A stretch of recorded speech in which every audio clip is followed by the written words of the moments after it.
കൊച്ചമ്മയുടെ ഭർത്താവും കൊച്ചമ്മ മാത്രമേ ഈ വീട്ടിലുള്ളൂ. പിന്നെ എന്തിനാണ് ഈ പടകണ്ടാനും വീട് ഇങ്ങനെ കെട്ടിയിട്ട്? ഇതൊരു കൊച്ചു വീടല്ലേ, ഇതിനേക്കാളും വലിയ വീട് വേണമെന്നായിരുന്നു എന്റെ ആഗ്രഹം.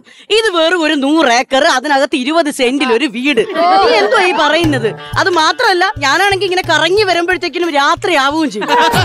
ഇവിടെ കറങ്ങി വരുമ്പോ നേരെ ഇരുട്ടും. ആ, നേരെ ഇരുട്ടും. പിന്നെ പേരെന്തോന്നു? ഇതാണ് റോഡരികത്ത് വീട്. ഇത് റോഡരികത്ത് വീടല്ല, റോഡ് അകലത്ത് വീട് നിർണം.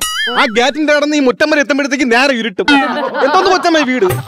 ഈ വീട് കണ്ടിട്ട് ആൾക്കാർ പറയണതേ ഇത് ബ്രഹ്മയുഗം എന്നാണ്.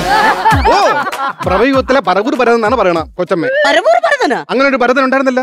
സിദ്ധാർത്ഥ ഭരതൻ. സിദ്ധാർത്ഥ ഭരതൻ ആൾക്കാർ പറയണത്. ആ, അങ്ങനെയാണെങ്കിലേ അതിൽ പെട്ടുപോണ അർജുന അശോകൻ ആകണ്ട, നീ പെട്ടെന്ന് ജോലി ചെയ്ത് മര്യാദയ്ക്ക് നീ വീട്ടിൽ പോവാൻ നോക്കും. അത് ശരിയാണ്. ഉച്ചയ്ക്ക് ജോലി കഴിഞ്ഞ് പോയാലല്ലേ വൈകുന്നേരം ഗാറ്റ് കിടന്ന് പോകാൻ പറ്റും. അത് വീട് ഇവിടെ ഒരു ഇല അനങ്ങണമെങ്കിൽ ഈ വസുന്ധര അറിയണം. ഇതിന്റെ മരോടഞ്ഞു വീണപ്പോ ഞാനാണോ പറഞ്ഞത്?